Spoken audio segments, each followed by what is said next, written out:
Podobe znanja.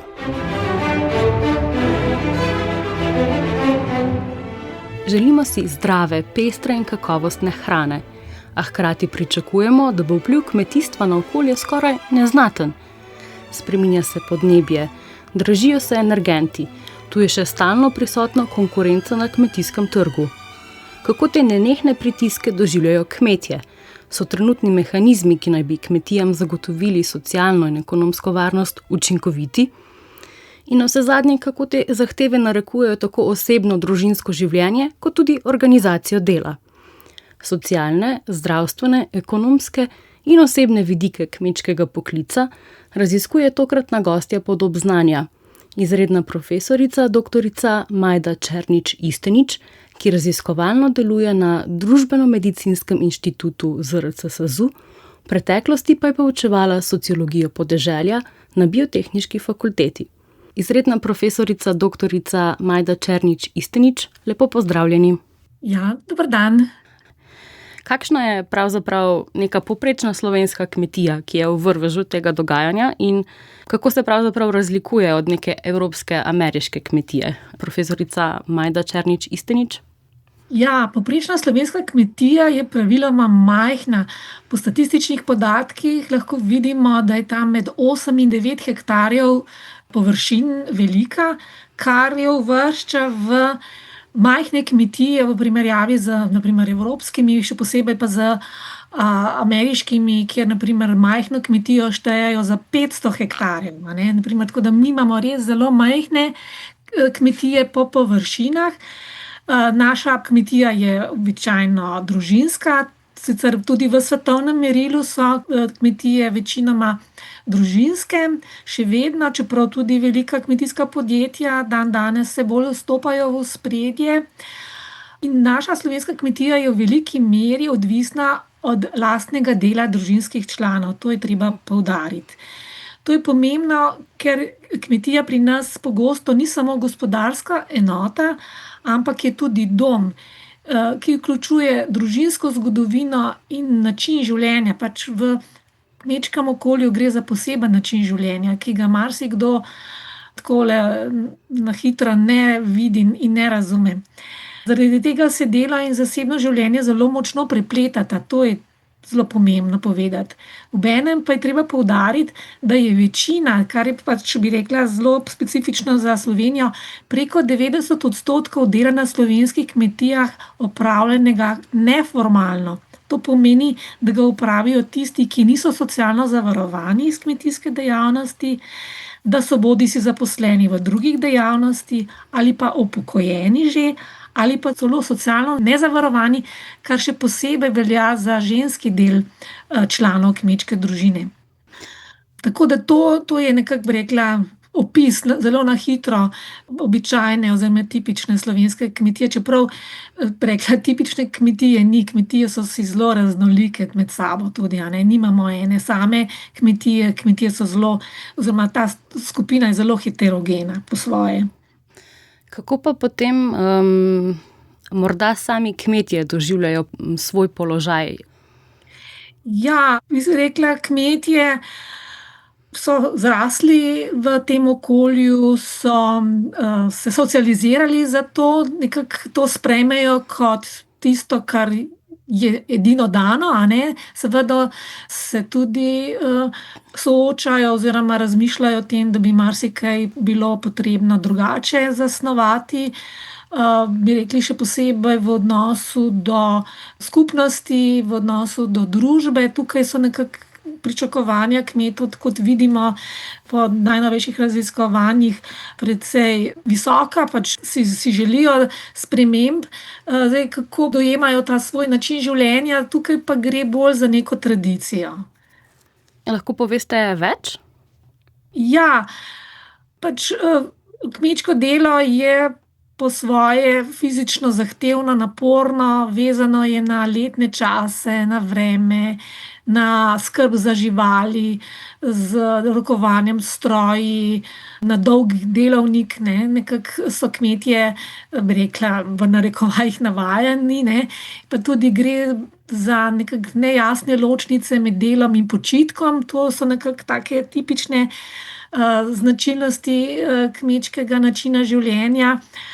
Po drugi strani so pa tudi, če sem pač prej omenjala ta pričakovanja, ne, s strani skupnosti in družbe, pa so kmetje tudi soočeni z mnogimi ekonomskimi negotovostmi, z nizkim ali nestabilnim dohodkom, ki kmetjem zelo pogosto ne zagotavlja preživetja in so zaradi tega odvisni od subvencij, od podpor, od visokih in so to povezani tudi z občutki visokih stroškov, da je tudi pogosto prisotno občutanje, da njihovo delo, njihov trud ni sorazmerno priznan in poplačan s strani družbe.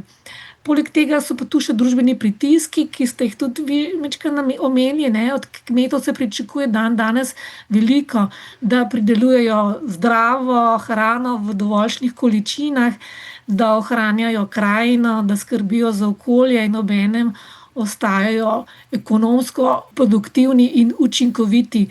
To so precej protislovna pričakovanja, ker družba od njih pričakuje zelo veliko, hkrati pa pogosto premalo razume dejansko življenje kmetov in njihove delovne pogoje in jih v tem tudi premalo podpira. Kaj pa bi si v bistvu kmetje potem želeli sami? Pač kaj ste morda ugotovili v teh vaših raziskavah, ki temeljijo tudi na pogovorih s kmeti samimi? Kmetje si zlasti želijo, da bi bilo njihovo delo cenjeno in da bi se to tudi priznalo v njihovem dohodku. Tukaj je treba poudariti, da so dohodki kmetov 3-krat nižji od dohodkov drugih zaposlenih, a ne. In tukaj seveda kmetom ne gre dobro oziroma tukaj so težave, ker pač veliko dela, veliko časa je vloženega v to, kar proizvajajo, po drugi strani pa od tega, kot sem že prej tudi omenila, težko živijo, težko si zagotavljajo eksistenco in v tej meri bi oni si zlasti želeli, da so pravično plačani, a ne, da se njihovo delo ceni.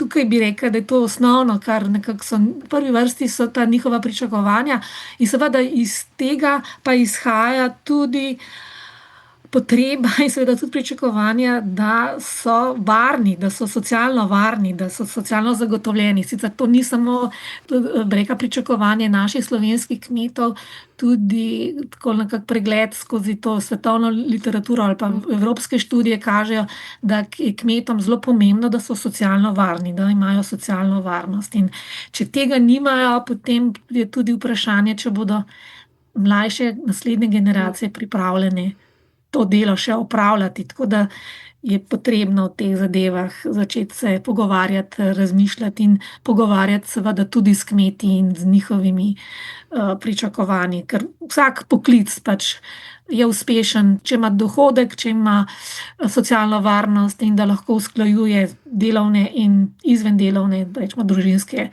obveznosti. Kaj pa so potem ti neki vzroki za to na nek način slabo socialno varnost, to, kar ste opisovali prej? Ja, vzrok ni samo posamezna kmetija, pač njihova produktivnost, če tako rečem, ampak so predvsem strukturni razlogi, strukturne spremembe. Že na primer slovensko kmetijstvo je zgodovinsko zaznamovano z majhnimi kmetijami, kar smo čisto na začetku ugotavljali, a ne, razdrobljeno posestjo, ampak obenem so pa kmetje močno navezani na to svoje delo, vsaj do sedaj so bili, sedanje in pretekle generacije. To pomeni, da že izhodiščno ni bilo organizirano in spodbujeno kmetovanje tako, da bi lahko sledilo logiki velikih, konkurenčnih in kapitalsko močnih kmetijskih sistemov. Velika ovira razvoja, katerega posledica se kaže še danes, je bil na primer 10-hektarski maksimum velikosti kmetije v prejšnji družbeno-politični ureditvi. Potem pa po osamosvojitvi Slovenije in še posebej po vključevanju v evropske politike pa se je pritisk konkurence še povečal, a ne. Kmetje še težje, bi rekli, nastopajo na tem kmetijskem trgu. Kmetijstvo je postalo vse bolj vpeto tako v te tržne logike, v administrativne zahteve, v razne standarde po kakovosti, razpise in podobne mehanizme, ki so kmetom prinesli še dodatno delo, kljub temu, da je kmečko delo že samo po sebi zahtevno, zahteva veliko časa in te zadeve nekako so kmetom prinesle še dodatne obremenitve.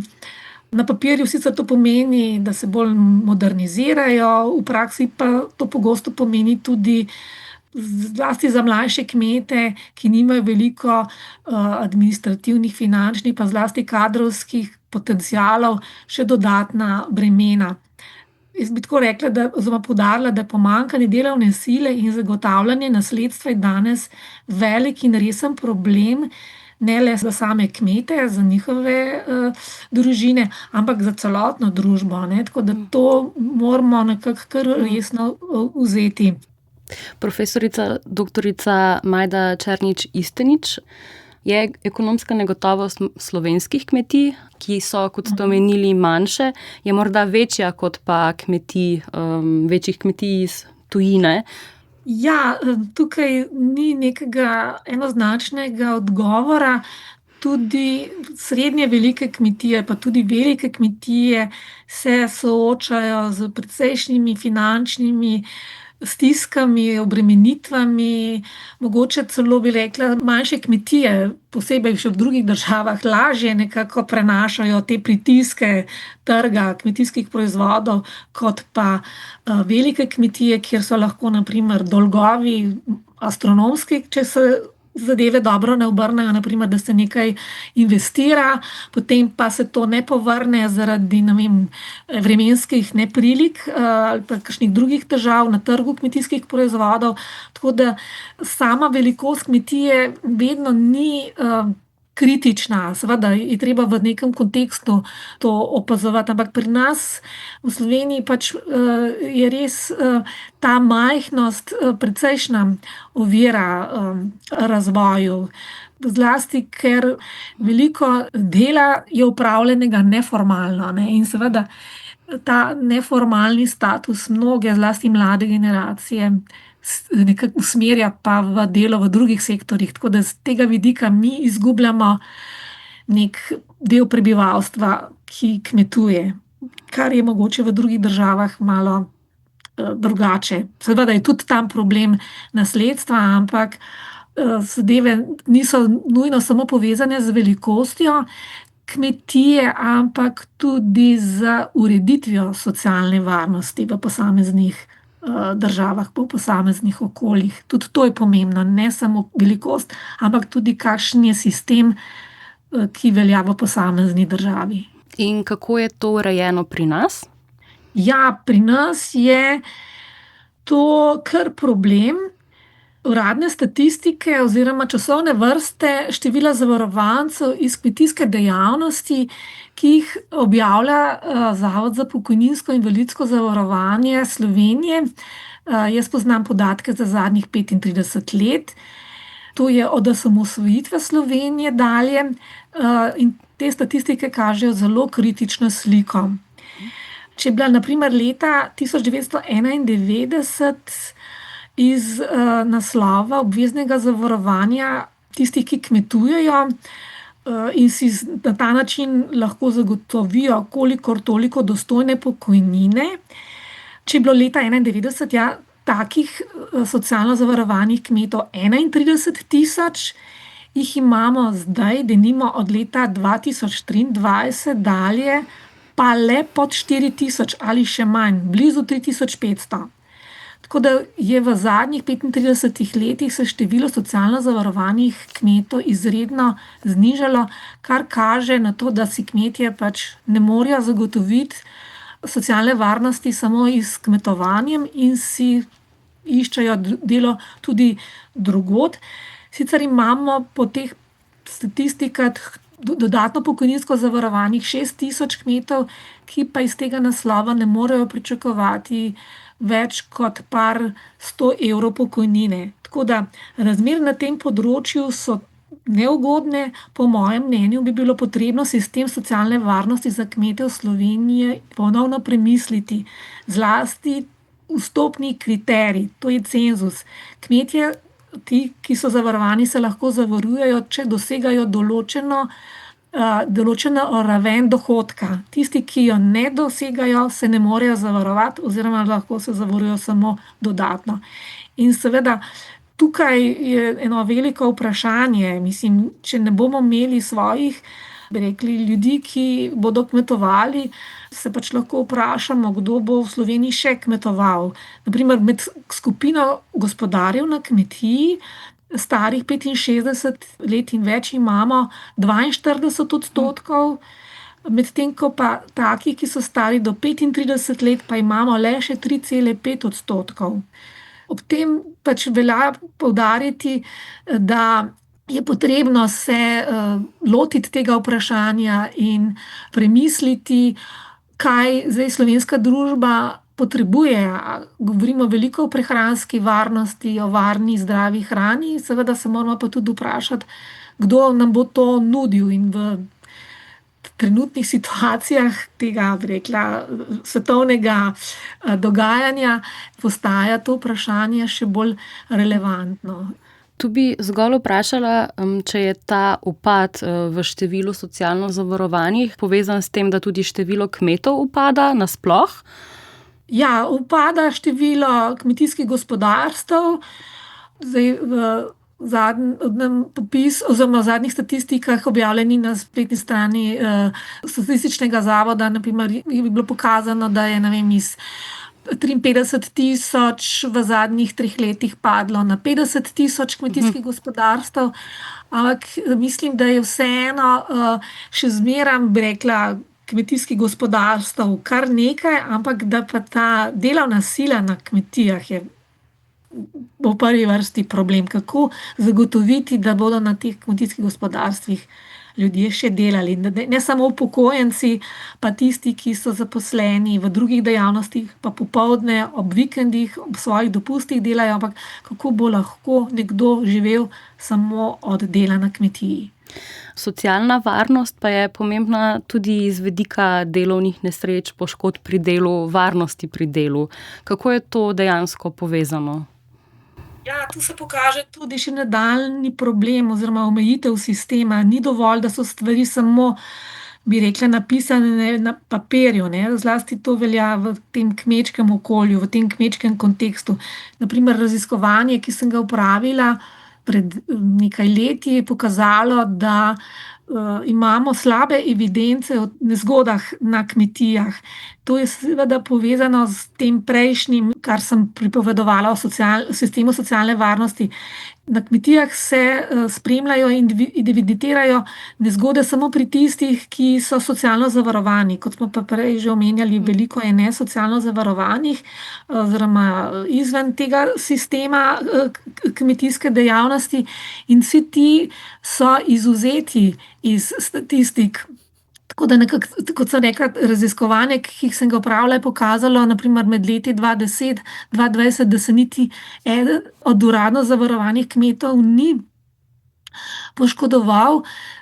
So pa podatki, ki jih zbirajo kmetijski svetovalci, pokazali, in podatki, ki jih zbirajo na podlagi zapisov iz policijskih zapisov, da je bilo naprimer v tem obdobju, rečemo 2010-2020, med 25 in 30 smrtno ponesrečenih na kmetijah. Tako da, ko gledamo, rečemo, te nezgode, vidimo, da mnogi, ki delajo na kmetiji, niso deležni nobene pozornosti, niti strani statistike, niti pa potem strani nekih podpor in nekih storitev. Pač to so popolnoma, nekako bi rekli, bela lisa v delovni sili, ki danes še dela na naših slovenskih kmetijah. Verjetno je še ena takšna podobna zadeva tudi delo na črno in migrantski delavci? Ja, tukaj v bistvu imamo zelo slabe evidence. Pač vemo, da tega dela je vse več. Imamo naprimer poročila, raziskave iz drugih delov Evrope, naprimer Španije, Francije, Nemčije, kjer pač se vidi, da je delo migrantskih delavcev vse bolj pogosto, ker primanjkuje domače delovne sile. Obenem pa te raziskave tudi so pokazale, da so v bistvu tudi to zelo prekarni delavci, zelo v slabih delovnih pogojih delajo, slabo so plačani, nizka stopnja varnosti, tako socialne kot tudi varnostne, oziroma varnosti zdravja pri delu jim je zagotovljena. Sicer postopoma se to izboljšuje, ampak še vedno so zadeve precej kritične. Profesorica doktorica Majda Černič-Istenič, kaj pa se potem zgodi, ko se nekdo dejansko pač na kmetiji poškoduje, ko pride do delovne nesreče ali pa do neke daljše bolezni? Kaj so vam recimo zaupali kmetje, kmetice? Ja. Tukaj so situacije lahko različne, odvisno kakšna je družina, kakšna je njena struktura, njena velikost, koliko delovne sile imajo na teh družinah. Če so družine, bi rekla, številčne po svojem članstvu, potem problema ni tako velikega, nekdo drug v družini nadomesti delo ponesrečenca, poškodovanca. To je bilo tudi že v preteklosti, na ta način so se te zadeve reševale. Problem pa se pa danes bolj kaže kot resen, ko je članstvo v teh kmečkih družinah vse manjše, kmečke družine so vse manjše po generacijah, po številu otrok, in v takih situacijah potem je pogosto, da kmet dela sam, in tudi to je lahko pomemben dejavnik pri nezgodi, veliko hitreje se poškoduje, če dela sam. In pa tudi potem, ko bi mogel počivati, se zdraviti, ga morajo tudi večinoma nadomestiti družinski člani. To je ta, bi rekla, tradicija, ta pričakovanja, da je družina tista, ki prva pomaga, vendar se potem pokaže, da so to težave lahko, kako se to delo organizira, ker so na primer drugi družinski člani že zaposleni drugje in morajo, ne vem, potem to prilagoditi, to situacijo. Tako da za družino, za kmečko družino je vsaka bolezen, vsaka nesreča zelo velik udarec. Bi pa poudarila, da raziskovanja, ki sem jih opravila, so pokazala, da na vsaki kmečki družini se zgodi nezgoda, na vsaki kmečki družini zbolijo, in posledica tega, da je malo delovne sile, je, da delajo poškodovani in bolni, kar je seveda zelo nehumano. Zdaj, včasih je bila tudi ta pomoč sosedov prisotna, zdaj je pa situacija, da je teh kmečkih družin v vsaki vasi vse manj. Včasih jih je bilo 20, 30, danes sta 2, 3 in težko je pričakovati, da bodo tudi sosedje lahko vskočili, ko taka situacija nastopi. Tako da to je problem, ki ga pa v drugih državah, kot sem lahko opazila s svojim proučevanjem in iskanjem informacij, rešeno. Imajo že v nekaterih državah že dolgo tradicijo tako imenovane službe za nadomeščanje, ki kmetom, kmeticam pomagajo v takih situacijah z nadomestnimi delavci. Takih primerov je kar nekaj in jaz bi na primer tukaj poudarila, da zelo dobro prakso iz Finske. Tam so na primer leta 1974 že zakonsko določili, da imajo kmetje 26 dni dopusta, plačanega dopusta iz svojega socialnega zavarovanja, kar pomeni, da nekdo, ki gre na dopust, oziroma kmet, ki gre na dopust, ima na voljo sredstva, s katerimi lahko potem plača nadomestne delavce, ki jih lahko bodisi regrutira iz svojega neposrednega socialnega okolja, rečemo svojih sorodnikov, svojih družinskih članov, svojih sosedov. Če pa te možnosti nima, je pa na občini organizirana ta storitev, rekrutacija in tudi usposabljanje, da potem te da pride potem na kmetijo usposobljen kader, ki kmetom v prej omenjenih situacijah, pa tudi pri dopustu, lahko pomagajo. In s tem se veliko izboljša in tudi, bi rekla, položaj kmetov je nekako primerljiv s položajem v drugih poklicnih skupinah. Omenili ste že, da ob neki poškodbi, da so družinski člani tisti, ki prevzemajo delo na kmetiji. Kakšen položaj pa potem specifično zavzemajo tu ženske? Položaj žensk na kmetiji je zelo pomemben. Velja pravilo, če ni ženske na kmetiji, ni družine in tudi ni potem kmetije, Tako da ženske so vitalnega pomena za obstoj in nadaljevanje kmetovanja. So ženske pogosto nosilke velikega dela vsakdanjega življenja na kmetiji. Tako opravljajo dela na kmetiji, kot tudi skrbijo za gospodinjska opravila, skrbijo za ranljive skupine, kot so starejši, pa še zlasti za otroke skrbijo. Vendar pa je njihovo delo nekako ni vedno enako prepoznano in vrednoteno. In seveda tudi so precej obremenjene, To raziskovanje, ki sem ga jaz opravila, je pokazalo, da so še zlasti kmečke ženske zelo obremenjene, ko imajo majhne otroke, ko morajo obenem, bi rekla, žonglirati med svojimi otroki, svojimi še dojenčki in delom na kmetiji, še zlasti z živalmi. In to jim povzroča zelo veliko stresa. Sicer, nekako bi rekla, ta kultura kmetovanja je taka, da ljudje se ne pritožujejo, ampak na nek način pa to deluje potem na daljši rok tudi slabo na njihovo zdravje, tako telesno kot tudi duševno. Rečemo to večplastno obremenjenost, ki jo kmečke ženske opravljajo na kmetiji. In ta skrbstvena vloga in ta, bi rekla, operativna sposobnost, ki jo morajo kmečke ženske prikazovati in opravljati na kmetijah, je neprepoznana in necenjena oziroma nevrednotena. Že tako bi rekla, ženske, ki delajo v službah, opravljajo veliko več tudi gospodinjskega dela, potem ko se vrnejo domov. Tukaj na kmetiji je pa tega še več, v bistvu, in še bolj prepleteno je vse skupaj z delom na kmetiji in delom v gospodinjstvu.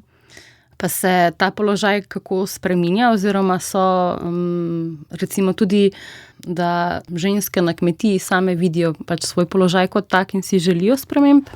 Tukaj zadeve niso tako zelo enostavne. Pač kot rečeno, kultura kmetovanja, da bi rekla, ta habitus kmečki je tak, da ljudje nekako se ne pričakuje in pa tudi nekako ne tolerira, da nekdo, bi rekla, na glas izraža svoje negodovanje, nestrinjanje, ampak to se potem lahko pokaže na bolj tak skrit način, naprimer, da, kar sem že pred 20 leti opazila, da kmečke ženske spodbujajo svoje hčere, da se izobražujejo, da imajo vsaj srednjo šolo in da si izbirajo druge kariere, ne na kmetiji. To je nekako, bi rekla, nek tak tih odpor.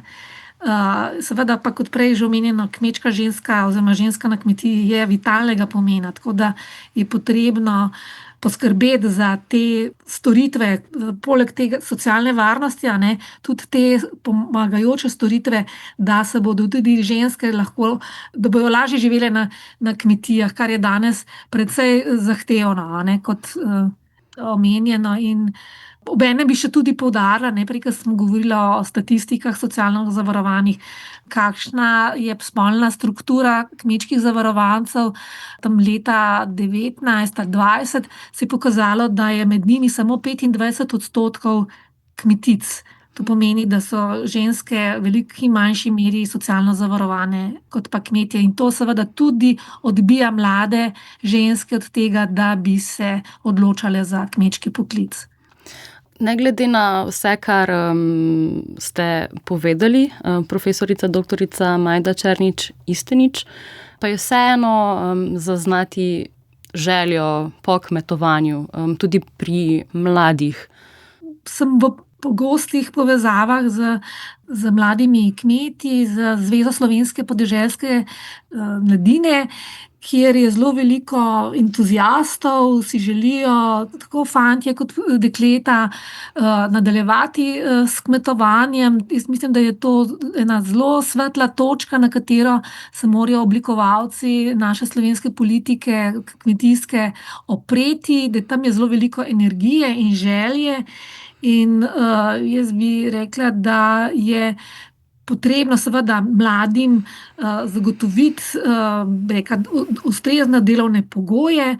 Mogoče tukaj niso še o tem govorili toliko, ampak naprimer veliko več izobraževanja na tem področju bi bilo potrebno vpeljati, izobraževanje o varnosti in zdravju pri delu v kmetijske srednje šole, na univerze, česar danes ni, potem tudi poskrbeti za preventivne zdravstvene preglede kmetov, pa tudi svetovanje v zvezi z varnostjo in zdravjem pri delu in z skrbjo za zdravje, tako duševno kot telesno. Tako da teh vsebin je zelo veliko, ki bi jih bilo potrebno obravnavati in resno vpeljevati. Obenem pa tudi, kot sem že tudi omenila, to službo za nadomeščanje vpeljati, pa tudi še druge storitve, naprimer za kmete, ki se znajdejo v težkih življenjskih situacijah, v krizah, kar so tudi že dobre prakse v tujini. Tako da imamo mlade, ki so zavzeti, zagreti za kmetovanje. Naloga družbe pa je, da zagotovi dobre storitve, dobre možnosti za njihove delovne pogoje. Izredna profesorica, doktorica Majda Černič Istenič, najlepša hvala za ta pogovor. Ja, z veseljem je bilo. Podobe znanja. Z izredno profesorico doktorico Majdo Černič Istenič z Družbeno-medicinskega inštituta ZRC SAZU sem se pogovarjala Klara Jurečič. Za zvok je skrbel Janez Sahlin.